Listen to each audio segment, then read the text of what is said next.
Selamat pagi pemirsa Voi hari ini hadir dengan rangkuman 3 berita teratas setiap harinya. Ketiga pasangan calon presiden dan calon wakil presiden menandatangani Fakta Integritas sebagai komitmen mewujudkan pemilu 2024 yang damai. Penandatanganan fakta ini diadakan di kantor Komisi Pemilihan Umum pada tanggal 27 November 2023 yang juga disertai dengan deklarasi pemilu damai, aman, dan kondusif. Deklarasi ini tertuang dalam pidato Ketua KPU Hasyim Asyari yang menghimbau para peserta pemilu untuk bersama-sama menjaga kondusivitas dan keamanan Pilpres 2024. Acara ini juga dihadiri oleh para ketua umum partai politik peserta pemilu 2024 serta perwakilan calon anggota Dewan Perwakilan Daerah. Naskah deklarasi pemilu tahun 2024 berisi 3 poin utama, yaitu mewujudkan pemilu yang langsung, umum, bebas, rahasia, dan adil. Poin selanjutnya melaksanakan kampanye pemilu yang aman, tertib, damai, berintegritas, tanpa hoaks, tanpa politisasi sara, dan tanpa politik uang. Serta poin terakhir yaitu melaksanakan kampanye pemilu berdasarkan peraturan perundang-undangan yang berlaku. Setelah pembacaan deklarasi, semua peserta pemilu yakni pasangan Capres-Cawapres dan pimpinan parpol membubuhkan tanda tangan pada plakat yang memuat narasi deklarasi tersebut. KPU juga telah menetapkan masa kampanye yang akan dimulai pada tanggal 28 November 2023 sampai tanggal 10 Februari 2024 dengan jadwal pemungutan suara pada tanggal 14 Februari 2024.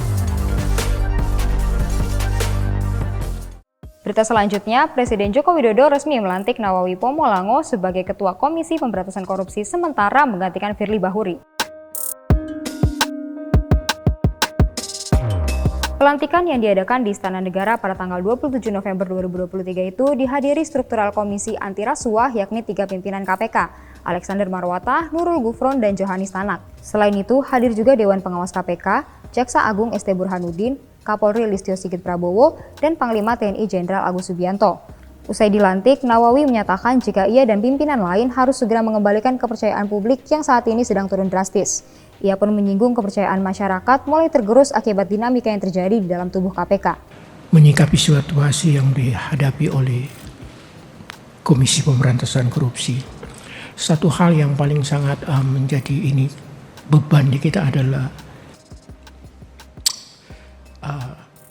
tergerusnya rasa kepercayaan masyarakat, dan itu yang menjadi modal lembaga ini selama itu, dan itu yang tergerus, dan itu yang menjadi pekerjaan berat bagi lembaga. Hal apa yang paling mendesak bagi kami untuk dilakukan dalam situasi seperti ini? Terpentingnya itu tadi, bagaimana sedikit, dalam tanda kutip sedikit aja memulihkan tergerusnya rasa kepercayaan masyarakat ini pada lembaga. Itu aja barangkali. Berita terakhir, Oknum Pas Pampres dan 2 Oknum TNI AD dituntut hukuman mati serta dipecat dari Kesatuan TNI oleh Auditor Militer Jakarta.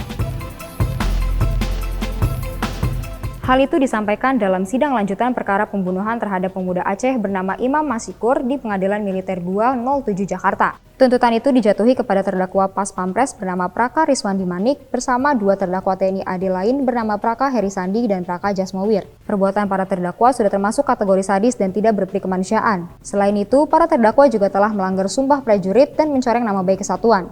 Harapannya, majelis hakim dapat menjatuhkan vonis sesuai tuntutan Auditorat Militer 207 pada sidang vonis mendatang. Pasal yang terbukti auditor yakin adalah pasal 340 Yungto 55 ayat 1 ke 1 KUHP, pembunuhan dengan rencana terlebih dahulu yang dilakukan secara bersama-sama, dan pasal 328 KUHP Yungto pasal 55 ayat 1 ke 1 KUHP, penculikan secara bersama. Sebelumnya, tindak pidana penculikan, pemerasan, penganiayaan, pembunuhan, hingga membuang jasad dilakukan 3 prajurit TNI tersebut. Aksi keji itu berlangsung pada 12 Agustus lalu dan jasad korban dibuang pada pukul 1 waktu Indonesia bagian Barat sehari setelahnya di sekitar Purwakarta, Jawa Barat. Ternyata, 3 terdakwa itu diketahui kerap memeras dan menculik penjaga toko kosmetik di sekitar Jabodetabek, termasuk Imam Mashikur. Toko kosmetik itu merupakan kedok untuk menjual obat-obatan golongan G secara ilegal, yakni obat keras dengan resep dokter.